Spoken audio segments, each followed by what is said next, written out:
ఏపీలో లోటు వర్షపాతం, ఇసుక తవ్వకాలు, రాష్ట్ర ఆర్థిక పరిస్థితిపై వైసీపీ రాష్ట్ర ప్రధాన కార్యదర్శి గడికోట శ్రీకాంత్ రెడ్డి కూటమి ప్రభుత్వంపై తీవ్ర విమర్శలు చేశారు.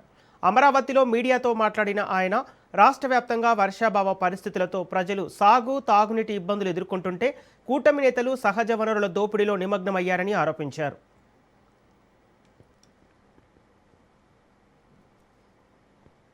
90% పైన పొలంలో పంటలు పెట్టుకోలేని పరిస్థితి. దీనిపైన ప్రభుత్వం ఆలోచన చేసి ప్రతి రైతుకు ఎకరాకు 10,000 ఇన్పుట్ సబ్సిడీ రూపంలో ఏ విధంగా ఇవ్వాలన్నటువంటి ప్రణాళిక రూపొందించుకుంటుంది అనుకుంటే దాన్ని ఏమాత్రం కూడా ఆలోచన చేయకుండా, దాని గురించి ఏమాత్రము చర్చ కూడా జరపకుండా, వర్షాలు పడలేదులే, ఎరువుల డిమాండ్ తగ్గింది, మమ్మల్ని తిట్టే వాళ్ళు తగ్గారు, ఎరువులు లేకపోయినా బతికి బయటపడ్డాం అని తప్పించుకునేటువంటి మార్గంలో మీరు వ్యవహరిస్తున్నట్టుగా కనిపిస్తూ ఉంది.